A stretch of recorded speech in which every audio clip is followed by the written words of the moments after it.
दही सोनावा के सेट चाही, अब पटना में दूध गो फ्लैट चाही।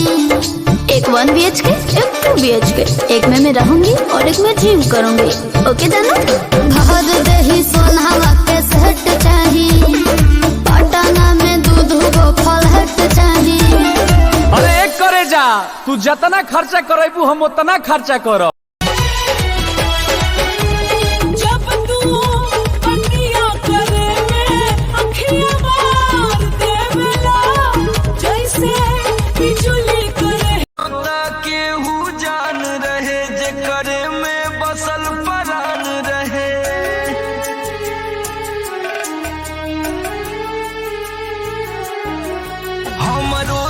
केहू जान रहे जिकरे में बसल परान रहे, टूट गइल दिलवा इतना सतावल गइल बा।